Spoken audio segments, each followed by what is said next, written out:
Together, growing in faith, changing communities. Ngegama likayise benendodana nomoya ogcebileyo. And so today the word that I would like us to reflect on, it's a continuation. I'd like us to go to the Gospel of John chapter 4. I'd like us to look at the Gospel of John chapter 4, and we are going to start from verse 13. Don't forget, this is the beautiful Gospel of John chapter 4, from verse 13. The story and the background, Ujesu goes and he meets a woman at the well. And when he meets the woman at the well, and he has already asked her for something to drink, and she has refused. She had said to him, Lord, or Master, I cannot give you anything to drink. He says, because the well is deep, because you have nothing to use, so for me to give you anything to drink. And obviously there's so much going on in that text, and we looked at it last time. I mean, if she says the well is so deep, we look at her depth, the depth of her hurt, the rejection and the things she's gone through as a person, as a woman, and in many other aspects in her own life. And we will dwell into this as we go further into the text. And she says, but awunalutho ozokhangayo. And uJesu responds to her beautiful and say, if you only knew who was asking you this, ukube bewazi ukuthi ubani ocela amanzi kuwena. And so often we miss the chances, to all the chances we have missed, to all the graces we had forgone, and to many other opportunities that were presented to us. And unfortunately, thandwa zami, akhona lama opportunities empilweni zethu ukuthi leya opportunity yafika empilweni yami but angiyisebenzisanga. Leya opportunity yafika empilweni yami but I wasn't there to capture it. I wasn't there to use it for my own growth. And sometimes we live with regrets because we realize ukuthi yafika once and mhlambe ngeke iphinde ibuye. And so I often say that we need to pray for amagracia and these mercies, ukuthi when the Lord lands it on our lap, let us not destroy it. uNkulunkulu ekanginika leli thuba angalahli kepha ngilisebenzisa ngiliphathise okuyikhali zamantungwa. We could look into this text and maybe one day and say, how do I deal with guilt for the decisions that I've made? How do I deal with myself for the mistakes that I've committed? But also one can also go deeper and say, how do I look into the past without feeling guilty? How do I heal from the past without hating myself? How do I visit the past without it overpowering me? How do I live with myself? So often, dear brothers and sisters, some of us run away from our past. We run away from the hurt. Asifuni ukuya entweni esikhumbuza inqumo esayithatha. Asifuni ukuya entweni esikhumbuza ukuhluleka kwethu. And we don't want to go to those things and to those places because it's a place of hurt. It's a place where I don't know what's going on. And as we sit with ourselves and as we sit with our past, we realize ukuthi what is going on in my life right now is based on those decisions. What I'm going through right now is based partly in what has happened in the past. And uJesu from time to time invites us to visit. And so often I believe in this, the healing of the past, the healing of past memories, the healing of the decisions that we have made, the unbinding. One day we must do the unbinding of certain decisions that we had made. And how do we go back into that? Sometimes we cannot go back and change those decisions. We cannot change what we had said from the past, but we can heal from there. We can visit from there and say, ngangingane, and say, I didn't know better, and say, I now want to learn from those things, and I want to become better. And so we don't go there because we want to criticize ourselves. No, we don't go there because we want to condemn ourselves. No. We should never be hard on ourselves about the decisions that we have made. We should never crucify ourselves because of the choices we had to take. Because so often we were young. And I look into my life and I say to myself, yeah, when I was young and stupid, and I thought it was the best thing, or I didn't know anything better. And uNkulunkulu is so understanding. uNkulunkulu is so kind. uNkulunkulu is so loving. And so when we visit the past, we visit it with the grace of God. When we visit the past, we visit with the healing of the Holy Spirit. And we offer it to God and say, heal my life. Heal the decisions I've made. Yes, I'm bearing the fruits of those decisions, but heal me and allow me to navigate through life, through all of this. And it was me, unless you've made decisions, unless you have failed, you and I are not growing. Part of our growth means I must be able to look into my life and to be grateful to God for all that I have learned, good and not so good, helpful and not so helpful, beautiful and painful, because I cannot erase what has happened.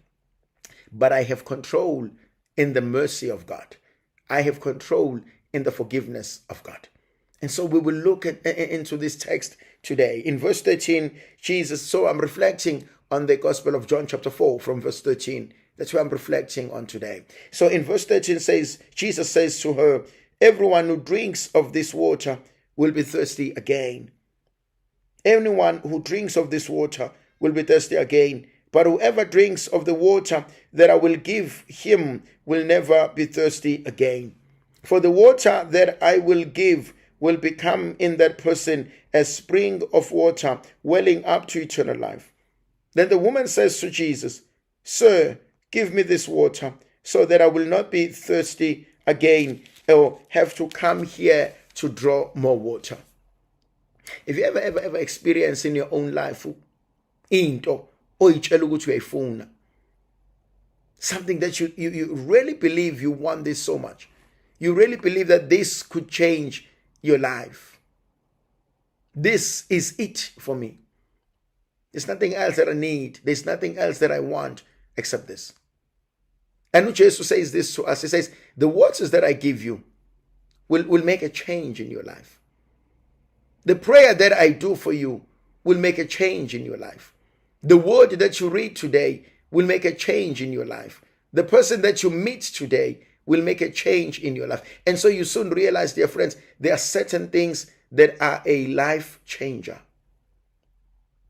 Some of them are the words that we speak, the decisions that we make, the people that we meet. Khona abantu empilweni zethu uNkulunkulu abalethayo, and they are what we need.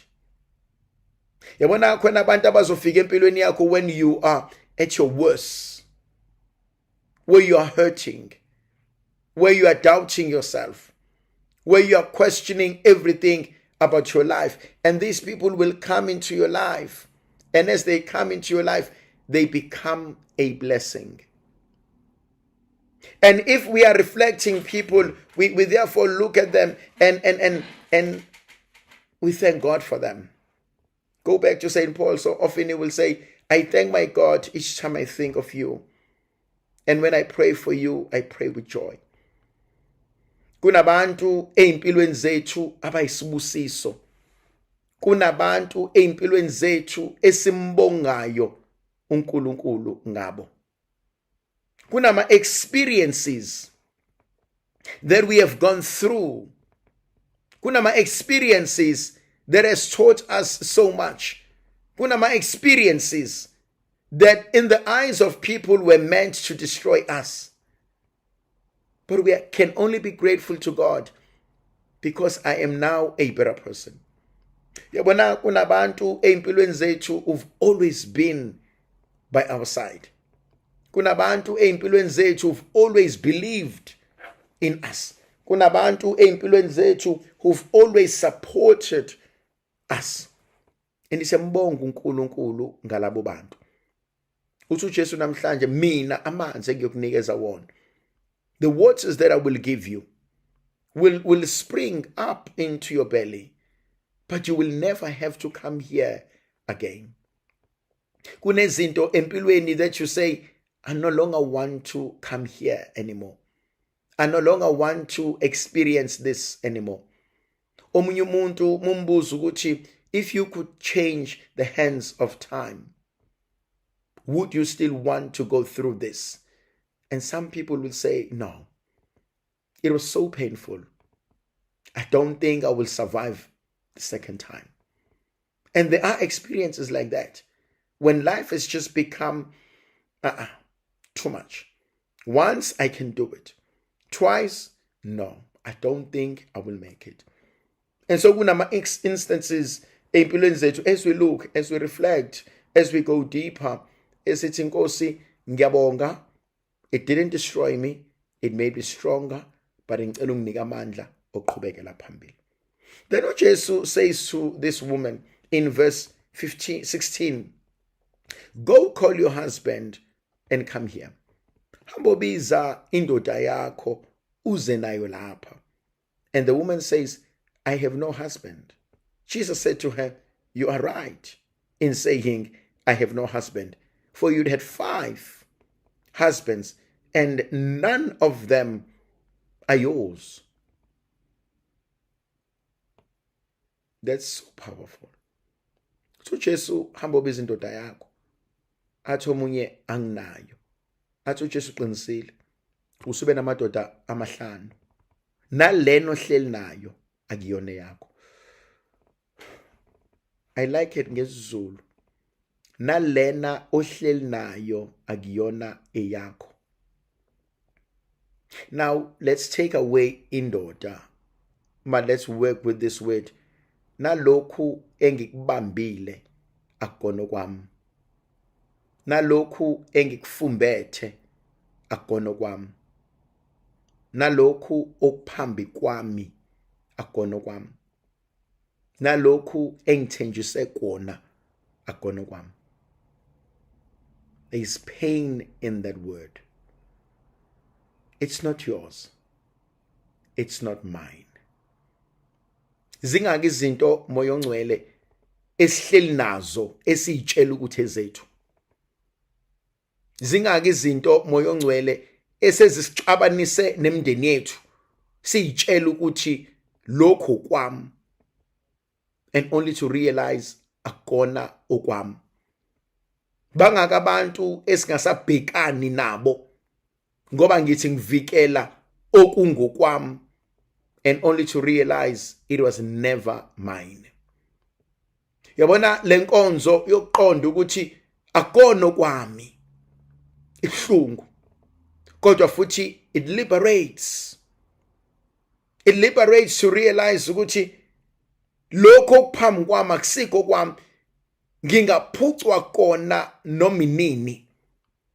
Engikufumbethe akona okwami, kungangiphunyuka noma inini.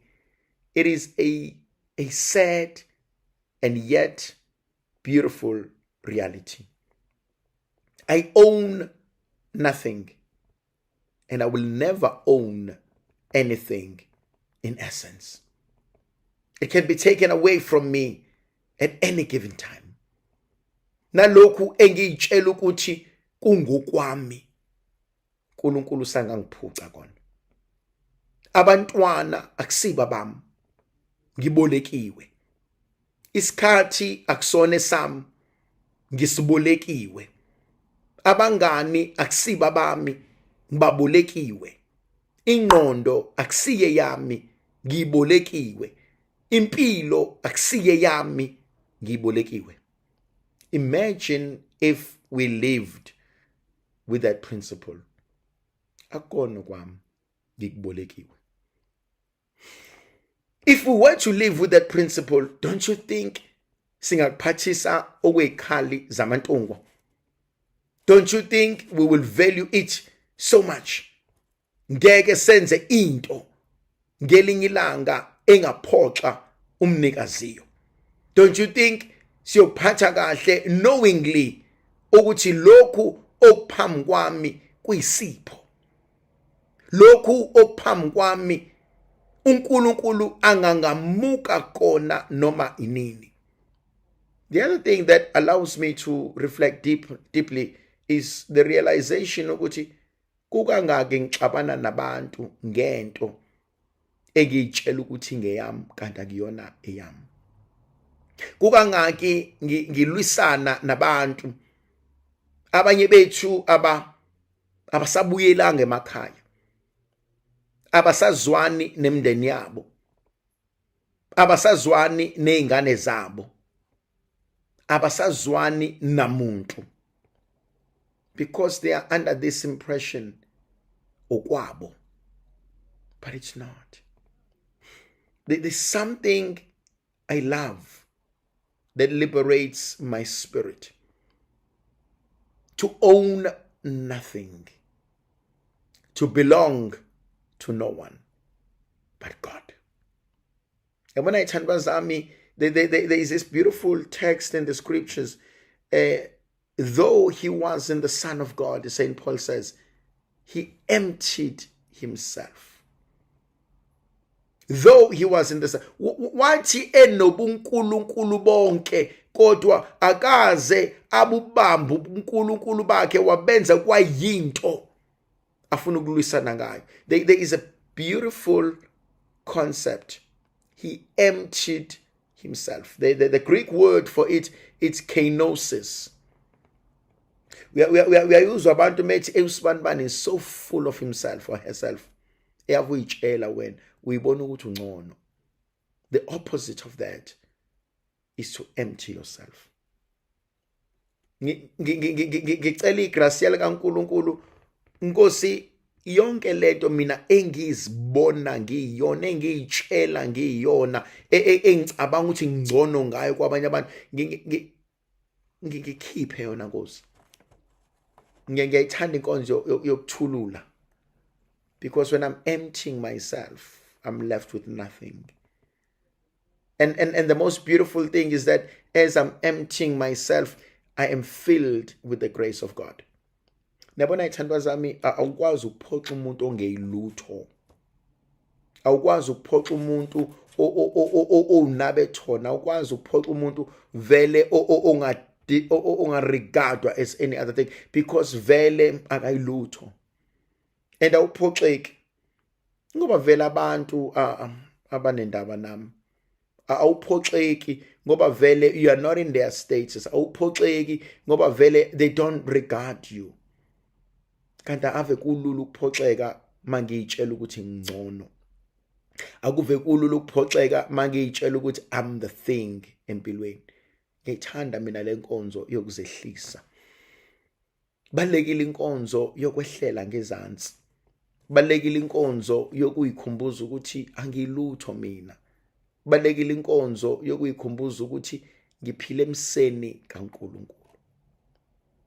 Uthi uJesu abobiza indoda yakho ngoba kwayona le ohleli nayo, kwayona le oqhosha ngayo akusiye yakho. Wena usube nama relationships amadoda awu5, le ka6 ohleli nayo akuyona yakho. And so often I realize ukuthi kunezinto esizenzayo, kunezinto esikhulumayo, kunama relationships esingena kuwona ngoba sifuna ukulapheka, ngoba we are scared, ngoba we are hurting, ngoba we just don't know what else we can do. Kodwa if we were to go back and ask for the mercy, if we were to go back and ask for love, if we were to go back and ask for forgiveness, we could be healed. Khona lenkonzo engiyithandayo, mntaka ma sengibuyile, ngike ngadideka, babu wami sengibuyile, ngike ngalahleka, sithandwa sami sengibuyile, ngike nganhlanhlatha. Khona le principle that I live by. Upon realizing that you are in a wrong bus, yehlika. Because the longer you stay in the wrong bus, the longer you stay in the wrong bus, it will cost you more to come back. Let me say that again. Upon realizing that you are in a wrong bus, get out.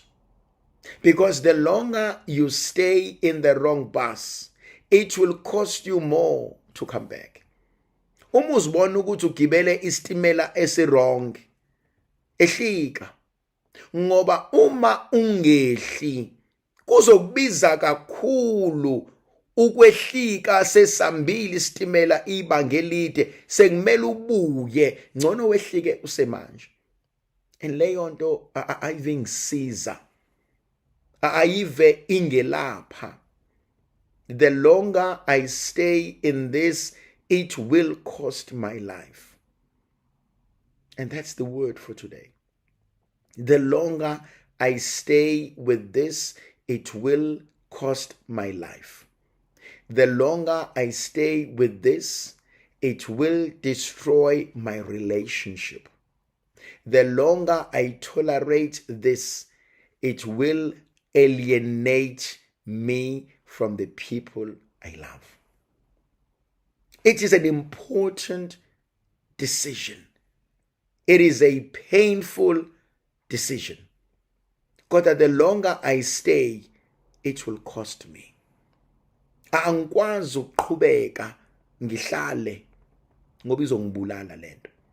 Yabona khona ama relationships ongumele ube neqiniso kuona ukuthi uyabona the longer I stay la izongibulala lento.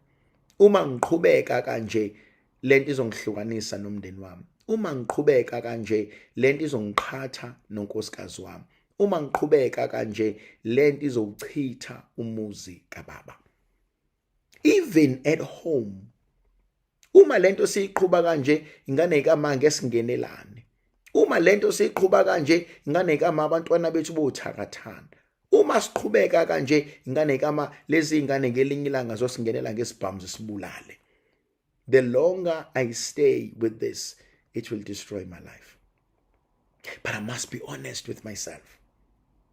I must be honest with myself and realize ukuthi imnandi yinhle iyathandeka kodwa in the long run this will destroy me.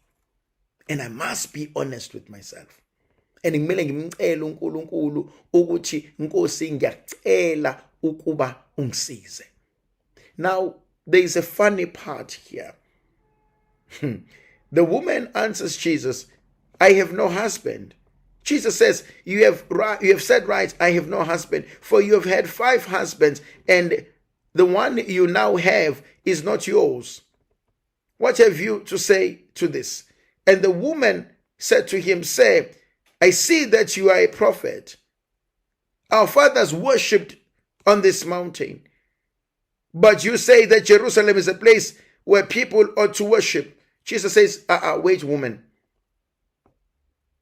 Do you believe that the hour has come, that God will be worshipped neither on this mountain, on Jerusalem? Kuna lento eyenziwe lo wesifazane, uJesu is leading her to the truth. She's running away from the truth. Ufuna ukukhuluma indaba zenkolo, ufuna ukukhuluma indaba zokusonta. And so often we do that. We spiritualize so often empilweni. Khona ezinye izinto engadingi ukuthi si-spiritualize ngazo. Khona ezinye izinto engadingi ukuthi si-philosophize ngazo. Khona ezinye izinto engadingi ukuthi si-theologize ngazo. Khona ezinye izinto nje ey'dinga iqiniso nesibindi. Ukuthi khona I don't think this is the best thing. Khona I think ingeqile le nkulumo. Khona I think ngiyadinga ukubheka enye into differently. Let's stop spiritualizing on everything. And unfortunately, ibandla likaNkulunkulu liyaduka because we just spiritualize. And we use these big theological terms, big theological arguments. We use big philosophical terms, and we lack the basic common sense. ukuthi uNkulunkulu uyangikhuza, lento izongihlula, lento izongilimaza, lento akuyona into uNkulunkulu angibizele yona. Now there's something that touches me. You've had 5, they are not yours. Even this one is not yours. So there are 6 men she's been through, and uJesu becomes indoda yesikhombisa. Number 7, completion. Uhlangana nendoda yesikhombisa ezoshintsha impilo yayo. Lona wesifazane yena uyitshela ukuthi uchomela uJesu. Uyamazi umuntu ochomela iChina ngokarate. Uyitshela yena ukuthi uyochomela uJesu, uyitshela yena ukuthi uzovuka, uyitshela yena usethole enye indoda, uyitshela 90 opportunity, kanti akazi ukuthi lo muntu afuna ukumroba uyena umuntu ozoshintsha impilo yakhe. Yabona ithandwa zami, kunabantu esibabukela phansi. Kunabantu esiba undermineayo. Kunabantu esiyitshela ukuthi mina ngisoze ngasizwa usibanibani. Mina ngisoze ngacela usibanibani. Kanti asazi ukuthi the very same person ombukela phansi, the very same person omkhalisayo, the very same person omzondayo, uyena mhlambe ngelinye ilanga uyokuphula. Itshe abalahlayo bakhe seliphenduke inhloko yegumbi. Yabona lento ngiye ngiyibuke kuthina njengabazali nabantwana bethu. Yabona ithandwa zami, kuneqiniso mhlambe abanye bethu abangathanda ukulikhuluma. Kwesinye isikhathi siyabakhetha abantwana bethu. Kwesinye isikhathi futhi sinama preferences. Kwesinye isikhathi sinama favorites. Kwesinye isikhathi usibanibani ngimbona engcono kunosibanibani. Angiphiki ukuthi abantwana bethu basiphoxa. Angiphiki ukuthi abantwana bethu bayasilimaza. Kodwa nathi kwesinye isikhathi njengabazali asibi nalo iqiniso. Kwesinye isikhathi njengabazali kunabantwana esibapreferayo. Mhlawumbe uthola ukuthi hayi usibanibani, hayi ngiyamthanda mina ngoba ushaphu, usibanibani ngiyamthanda ukhuthele, usibanibani ngiyamthanda unje. And that's good. We should never not acknowledge their great gift. But khona nabanye abantwana sibazondayo, esingene ndaba nabo, esihlezi sibalwisa. Khona abantwana uthi mubabuka ukuthi ahalona akasoza bayilutho. Khona abanye abantwana mubabuka uthi ahalona ayikho vele into ayona. And for some reason we believe that. Sikhohlwe ukuthi umntwana uyakhula. Sikhohlwe ukuthi angikwazi ukuhlala emaphutheni akho forever. Ngoba khona omunye umuntu, yes, ungithole ngihlulekile. Yes, ungithole ngiwile. Yes, ungithole ngibuthakathaka. Kodwa akusho ukuthi uNkulunkulu useqedile ngami. Akusho ukuthi uNkulunkulu usengidikibele. Uyabona khona into esingayazi. Angiyazi, and baningi futhi abangayazi. Asilazi kusasa lomuntu. Asiyazi impilo yomuntu izoba njani. Ungamlahli umuntu. Umuntu akalahlwa. Ungamlahli umntwana wakho. Ngoba uzothola ukuthi lengane ebekade iyiqanda ngitotosa mikhula ayingazi nanokuthi ngubani. Kuthi lena ebengingayifuni, ebengayinakekeli, ebengiyikhipha inyumbazana, uthola ukuthi sekuyiyona engihambisa ezibhedlela sengaba mdala. Sekuyiyona engifunela abantu abazongada sengaba mdala. Sekuyiyona engingenisa emzini wayo sengaba mdala. Bese kuba buhlungu, bese kuyalumela uma ithi ngane we mina ngeke ngiyenze into owayenza kumina sisabancane. Khona lento ehlezi isenhlizweni yami. Ingane ayikhohlwa. Ingane ayikhohlwa okuhle oke wakwenzela yona. Ingane ayikhohlwa okubi oke wakwenza kuyona. Just because akanawo amandla, just because usancengile, just because izinto isabheda, it doesn't mean uzokhohlwa. Angisho ukuthi abantwana baba namagqubu, kodwa kwesinye isikhathi ngeke ngithi mina khona usathane esizakhela yena kubantwana bethu. Khona uhlobo lomuntu esilakha thina ngendlela esibahlukumeza ngayo abantwana. uthi obhala kahle encwadini kaMikha, ungajabuli ngamsitha sami ngoba ngiwile, ngelinye ilanga ngiyakuvuka. Yabona uNkulunkulu unalamandla amangalisayo lokuthi uyakwazi ukuthatha into engelutho ayithintithe ayihlalise namakhosi. uNkulunkulu uyakwazi ukuthatha umlahlwa abe intandokazi yezulu. uNkulunkulu uyakwazi ukuthatha umuntu ebese silahle ithemba ngaye, umuntu ebese senza ama-examples ngaye, umuntu ebese sithuka ngaye, kodwa uNkulunkulu amthathe amenze intandokazi, amthathe amhlalise namakhosi. Kunalento eyenzakala namhlanje kuleli ivangeli. We are reflecting on John chapter 4. Now sesihleli ku verse 18. Jesu kwayona le ohleli kuyona akuyona yakho. Athi omunye, hayi thina santshela ukuthi uNkulunkulu uyodunyiswa kule ntaba, wena ungitshela ukuthi uNkulunkulu adunyiswe eJerusalem. Athi uJesu ukhohlwe ukuthi uNkulunkulu uzodunyiswa phi. God is spirit. uNkulunkulu umoya. Ake ukhohlwe kona konke lokhu, ake ufune ukubhekana noqobo lwakho. Yabona ithandwa zami, ngiyayibuka impilo yami, ngiyayibuka impilo yebandla, ngiyayibuka impilo yabantu bakaNkulunkulu. Kunale nkonzo esiyiswelayo, inkonzo yokubhekana noqobo lwethu, inkonzo yokubhekana noqobo lwami. Yabona akuve kulula ukuzonda abantu, akuve kulula ungakhulumisi abantu, akuve kulula ukugxeka abantu, kodwa akuve kunzima ukuzigxeka, akuve kunzima ukuzibeka amabala, akuve kunzima ukuzibona ukuthi kodwa nami angenzanga kahle la, kodwa nami angikhulumanga kahle la, kodwa nami angibanga nalo iqiniso kubantwana bami, angibanga nalo iqiniso emshadweni wami, angibanga nalo iqiniso emsebenzini, angibanga nalo iqiniso ekhaya lami.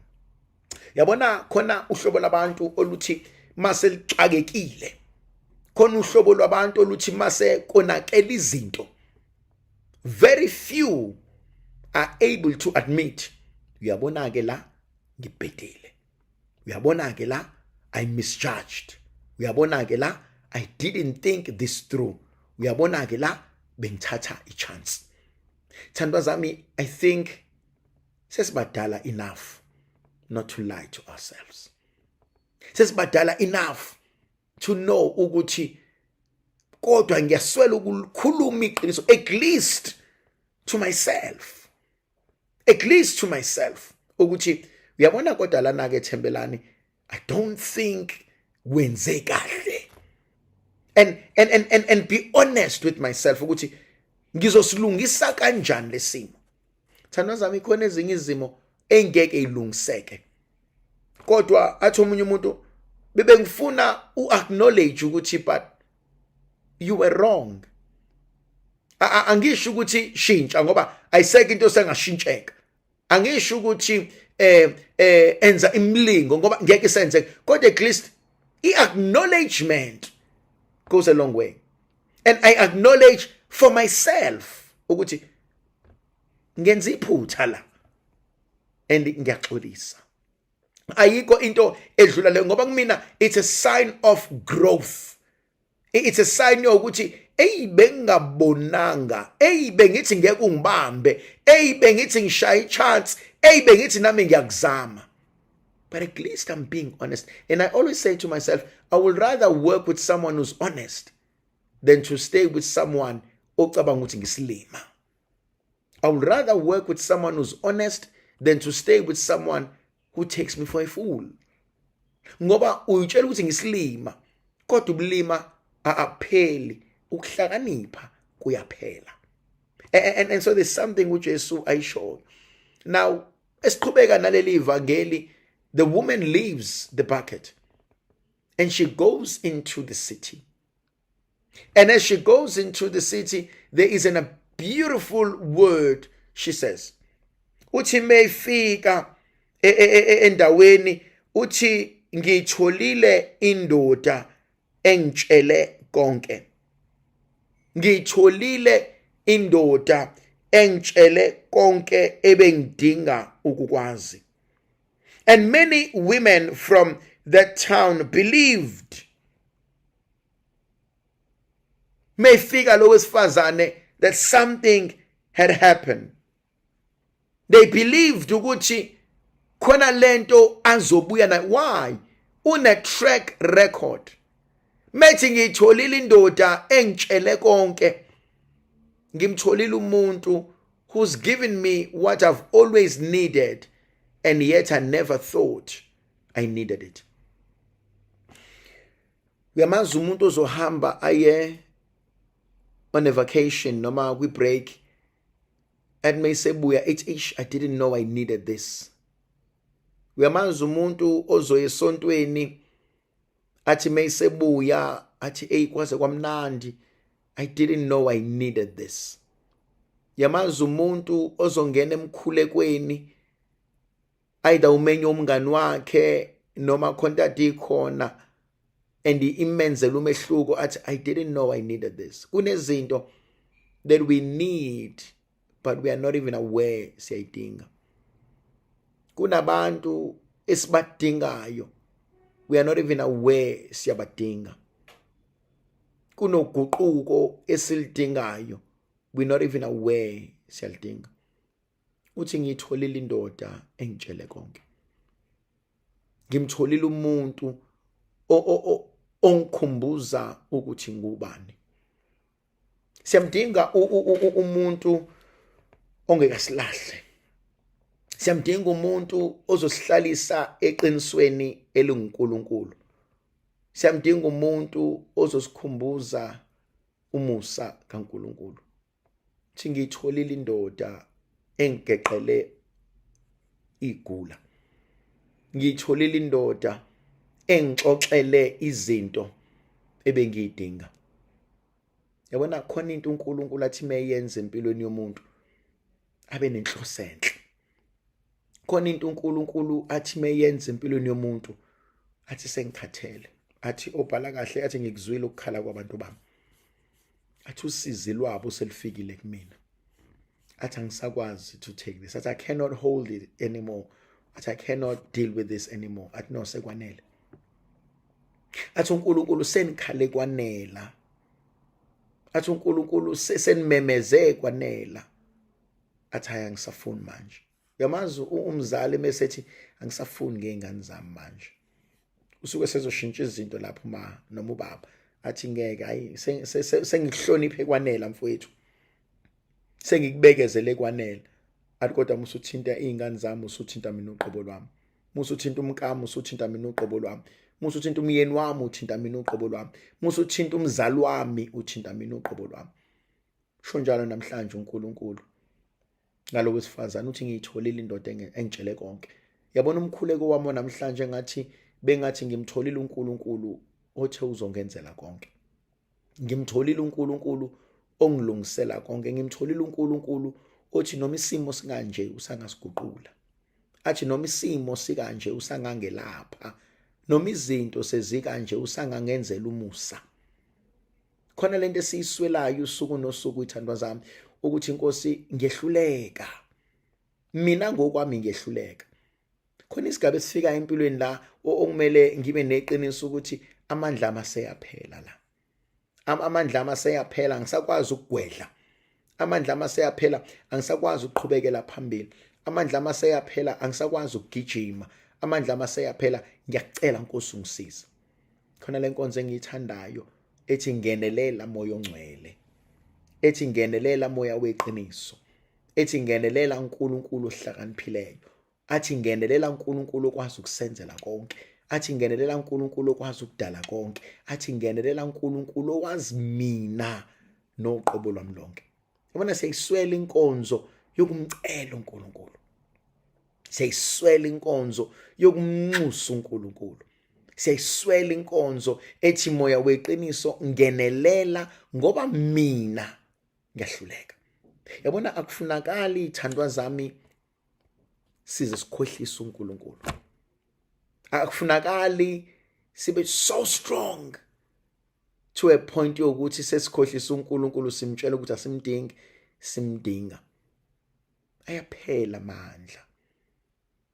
Even ama-breadwinners ayakhathala. Even strong people cry.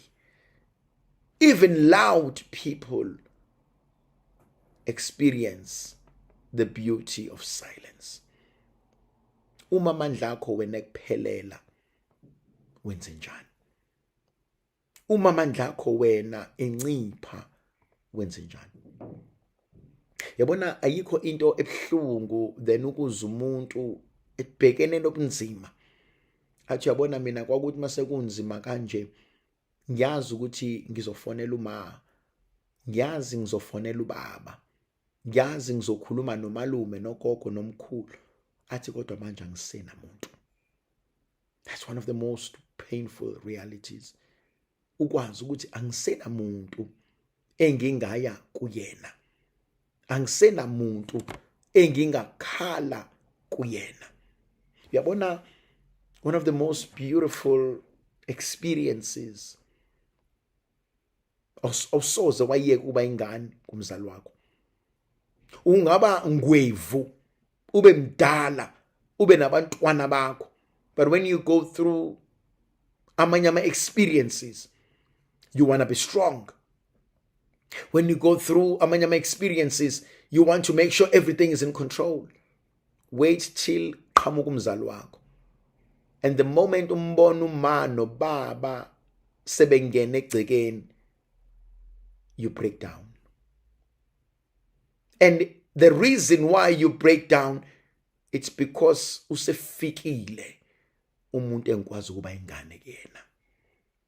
Sefikile umuntu who will protect me with everything.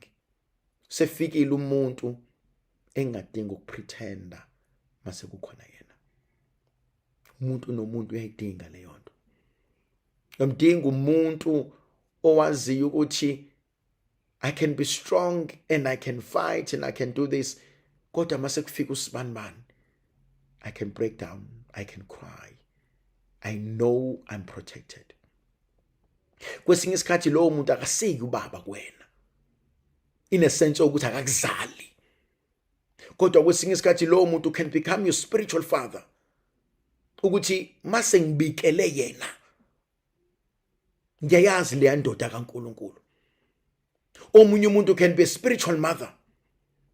Mase ngibikele yena, ngiyayazi le nkazimulo kaNkulunkulu. Omunye umuntu can be a friend. Ngiyazi mase ngibikele yena ukuthi lo muntu will drop everything. Yabona ithandwa zami, kunabantu empilweni zethu who will drop everything. Kunabantu empilweni zethu mase sibaxoxelile bayayithatha into esibhekene nayo bayenze yabo. Ukuthi khuleka sibanibani. Uyamdinga umuntu othi mukhuluma naye uxakekile ungazi kuzokwenza njani. Akubuke nje asmile athi aha, athi amanzi amancane lawo, athi khuleka sibanibani, athi hayi soyilungisa le. And ubuza kanjani? Uthi no, khuleka. Awudingi ukuthi kuwarishele, athi ubala lolu. And angasho nje ngobesho, but asho maqedane wabona amandla kaNkulunkulu. Uyibona izinto zenzeka.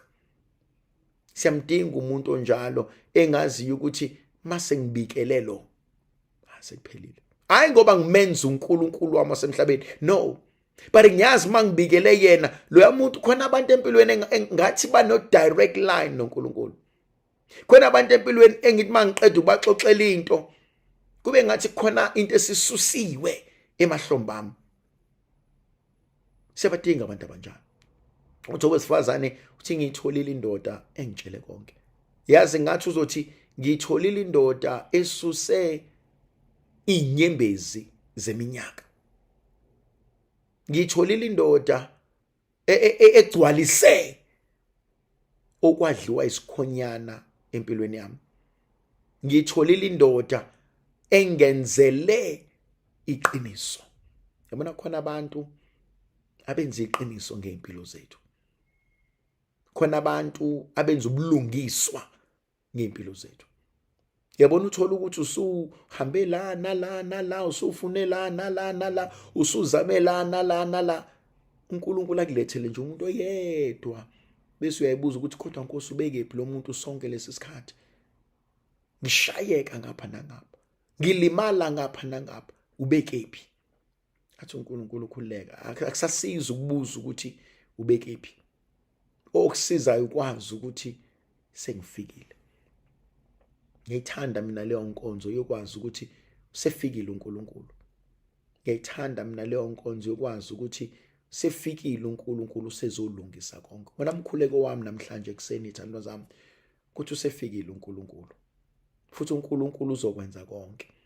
Sefikile uNkulunkulu ngoba uNkulunkulu uyayazi imkhuleko yakho. Uyabona khona isikhathi la ongasakhuleki khona kodwa la usulwa khona noNkulunkulu. Uyazi leyo moment yokulwa noNkulunkulu, uyazi leyo moment yokumdinelwa uNkulunkulu, uyazi leyo moment yokuthi angifuni ukukhuleka mina manje, uyazi leyo moment yokumthuka uNkulunkulu ngenxa yobuhlungu sokubona. Uyazi leyo moment yokumduba uNkulunkulu uthi awungeke. Uyazi inkonzo yokuduba uNkulunkulu uzudube nenkonzo kaNkulunkulu. Uyazi leyo moment yokuduba uzudube nezipho uNkulunkulu akunikeze zona uhambe oyishisa. Uthi Nkosi indaba mina ngikhulekela osibanibani babe ngcono, indaba ngikhulekela izimo empilweni zosibanibani zibe ngcono, kodwa mangikhulekela esami ingenzeki. Yafika leyo nkonzo ithandwa zami empilweni zabantu. Yafika leyo nkonzo yokubuza ukuthi but why me? Kungani ngenzeki kumina? Kungani lamandla owasebenzisa kumina empilweni zabanye ngenzeki kowami umndeni? Yabona khona ingceko kaNkulunkulu eyiphiwe ekuphiliseni, eyiphiwe ekushumayeleni, eyiphiwe ekwenzeni imangaliso, kodwa ekhaya bahlushwa zingane zabo. Ekhaya bahlushwa unkosikazi noma umyeni. Bokufunde ngelinye ilanga encwadi kaHosea. Umbuzo uNkulunkulu wangenzela konke okuhle except unkosikazi wami ekhaya. Wangenzela konke okuhle except ingane yami. Wakwaba indoda noma umama ohlonishwayo. Kodwa ingane yakho, umagcino wakho, if not umzukulu wakho, akakwazi nanokuthi uyini. Wakwaba this powerful person outside, and yet kwakho emzini wakho khaliswa ingane zakho. Ubuze ukuthi kanti Nkosi kwenze njani? Uzizwe ezinye ingceko zithi hey Nkosi mina ngiyasaba ukushumayela ngoba engikhona phambi kwabantu bakho engikwenzayo emsebenzini ebandleni lakho, athi kodwa kwami they treat me worse than a dog. Uzibuza ukuthi but Nkosi why? Kungani kumina? Kungani yonke le ndawo everybody else sees this, but emsebenzini, ekhaya, kumakhelwane, emndenini, and you realize ithandwa zami ukuthi khona izinto ezenzakalayo, kodwa wesifazana uthi ngitholile indoda engitshele konke. Ngimtholile oguqule impilo yami. Ngimtholile ongilapha amanxeba. Ngimtholile ongangenzela konke.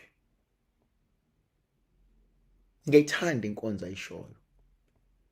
It's never over until God says it's over. Yes, ngingacikeka. Yes, ngingaduba. Yes, ngingaphatheka kabi. Yes, ngingashayeka.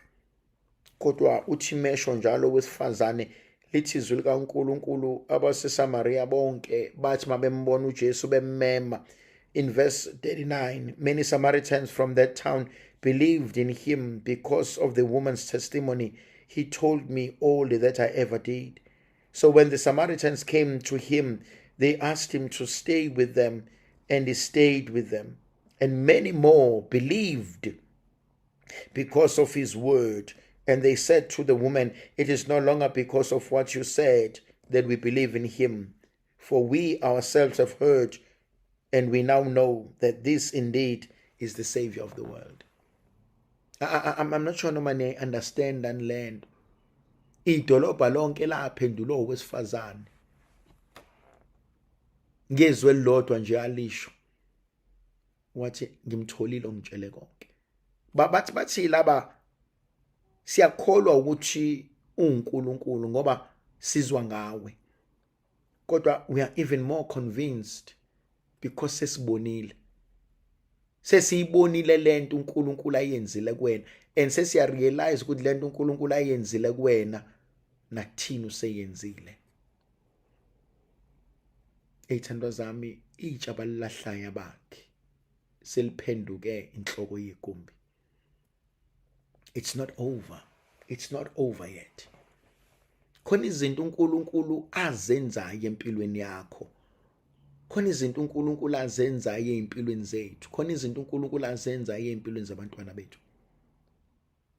Usebe namadoda amahlanu. We don't know ukuthi isikhathi singakanani bena labantu aba5. Kodwa we even know ukuthi khona nalega 6 ahleli nayo. Khona lega 6 ahleli nayo. Kodwa futhi uJesu uthi akuyona yakho. Kuthi mase kufika lega 7 ayitshela ukuthi uzobuyela nayo mhlawumbe endlini. Ayitshela ukuthi hey ngamthola umaqondana wami. Athi uJesu no, yes ngizoba indoda yakho kodwa ngizoba ile ehlukile. Ingakho ngithe mangiqala lomkhuleko wethu ngathi besimdinga uNkulunkulu asise kuma decisions esike sawenza in the past. Besimdinga uNkulunkulu asise einqumweni esike sayithatha ngaphambilini. Besimdinga uNkulunkulu asise kwizolo lethu. Maqedana lelaphe. Khona namhlanje nekusasa liza kuba ngcono. Bamba lento engishoyo. Besimdinga uNkulunkulu asiyise kwizolo lethu. Alelaphe. Khona namhlanje nekusasa lethu lizoba ngcono. Bengimdinga uNkulunkulu angiyise kwizolo lami. Alelaphe. Khona namhlanje nekusasa lizoba ngcono. Write that down for yourself. Bengimdinga uNkulunkulu angiyise kwizolo lami. Alelaphe. Khona namhlanje nekusasa liza kuba ngcono. Ngiyamdinga uNkulunkulu angenzele lokho. Ngiyise kwizolo lami. Lelaphe. Khona namhlanje nekusasa lizoba ngcono. Because unless I go to my past and get that healing, today and tomorrow will be worse. Yabona ithandwa zami, kunabantu esingabhekani nabo, esingabafuni. Abanye in authority, abanye resembles our fathers, abanye resembles our mothers. And uthola ukuthi ngihlezi ngilwa mina nomphathi wami. Not because ngilwa nomphathi wami, ngilwa nobaba.